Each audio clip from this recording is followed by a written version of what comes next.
Now, I've just been out and I saw a cute little face peeping out of the top house. There it is. There it is. There's that gorgeous little face. Who is it then? Hey, whoa!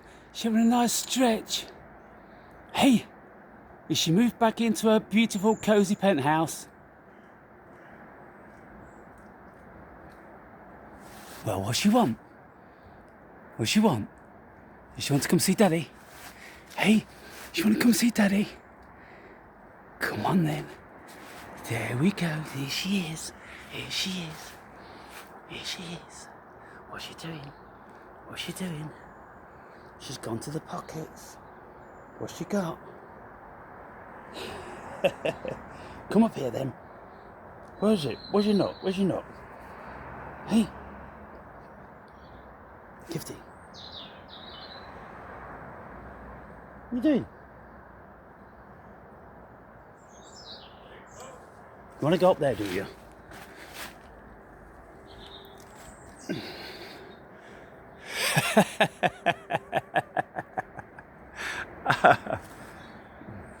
Isn't she a joy? She is a joy. She gets a nut in her mouth and then there's a certain place where she wants to eat it. Now I can see that she's really hungry today because she's eating the whole nut, when many occasions she actually bites off all the outer part of the nut and she only wants the very, very delicate juicy bit from the middle. But today she's not discriminating between any of it. Now when she's like this, I'm a little bit worried about you, because you shouldn't be that hungry unless it's just like a beautiful, delicious treat that you've got. Because you can't get these out there, can you? Pecan nuts. Hey.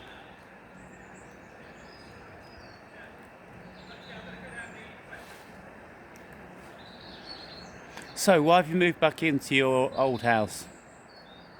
Is it because it's warmer, cozier? Or you just moved in for a change? Huh? It's nice to have the option, isn't it? Nice to have the option.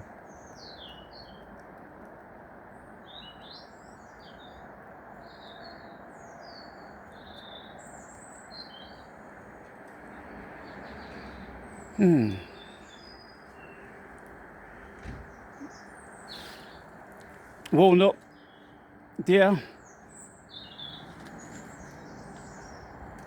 What's she gonna do? Oh, I've never seen her do that before. Take a nut into her home. Invariably, they don't do that. Providence only used to do it on rare occasions, because if other squirrels smell food in the house, then they'll go and ransack it. And so that's why they don't do it. Because as we've seen, squirrels are not adverse to going into another squirrel's home.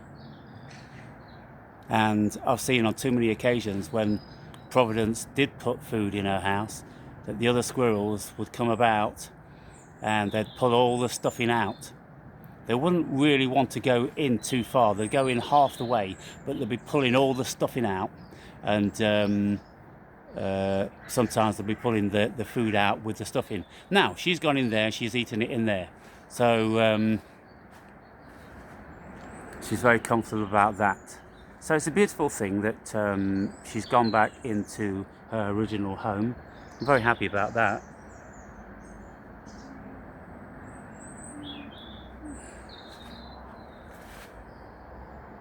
Whether she's going to come out again now, I don't know. But what she tends to do, she's up and gone at dusk. I call her Twilight Giftie these days because she loves the twilight. So she's up and out at the first sign of light, and she won't go to bed until it's completely dark. And I don't know how much time she spends in the dark because I can no longer see her when it's completely dark. But I know she's full of life and she loves it. Well, is that it then for today, Giftie? There she is. Is she coming out? Hey. Oh, she's just savouring that last little bit. Does she want more?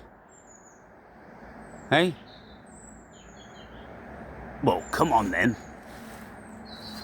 Well, come on then.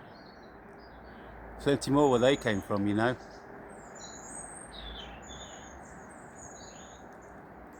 Isn't it a beautiful thing to have all these birds singing all around you? It's a very beautiful thing.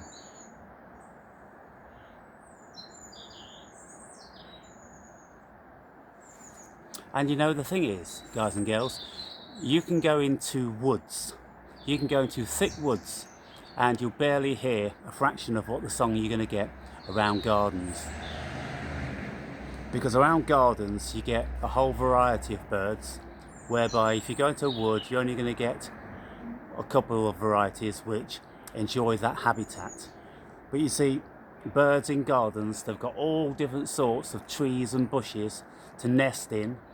They've got lots of varying food sources and watering holes, and so the human being with their villages is a perfect habitat for birds, and they live in harmony together. And squirrels. I mean, even the cities, you can see piles of squirrels in cities, as long as they've got like a bit of a central park, you know, where they've got some trees. But so many squirrels all nest in the eaves of a house, or they'll find a little nook or cranny into something, and they'll make a nesting box out of that. Well, she's not that hungry, so that's a beautiful thing. What's she doing? What's she doing? Where's she got?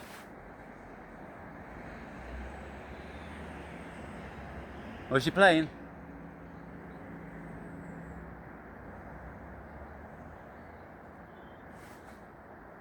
She loves to play with the strap on top of the box. Is she coming to see Daddy or what?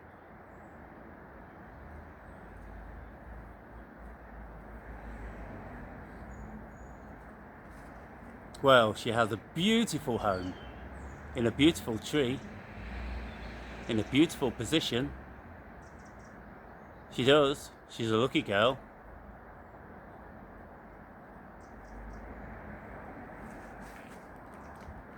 And I'm so often seeing Mum around. Mum just comes to sit on top of her house, in the same place where Giftie sits, in the same mannerism, sitting on her paws like this, just looking at the world.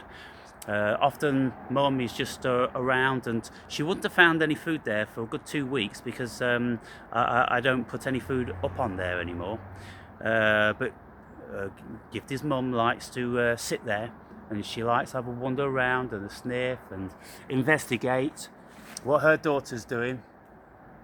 I'm sure it is her mum.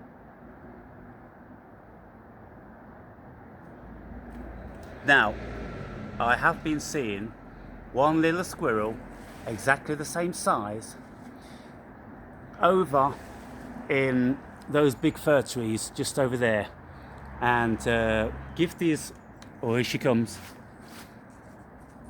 here she comes, here she comes, here she is, down in the pockets. Going in the pockets, are you? Hey, will I help you? And that one. Hey, gonna eat it there, are you? There you go, you eat it there like a kangaroo. Does she want to go up to her home, does she? Go on then. What's the matter? What's the matter? Who's coming? And then she often makes as if she wants to go up to her house. And then she wants to sit there. She wants to sit in close proximity to it. Now, she would, she's going to try and bury that. That's one of her favourite perches over there.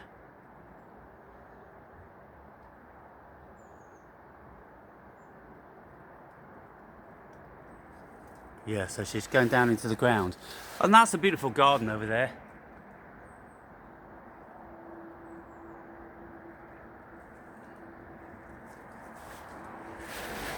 All very nice and old and established with beautiful old trees. So, yeah, and you know, through into the secret garden, they absolutely love it in there, in this short grass, and nobody disturbs them. They've got lots of trees. They eat the certain little cones from these trees, and then the yew tree, they eat the berries, and all different sorts of stuff. So it's all going down, and then I put water for them here, there, and there.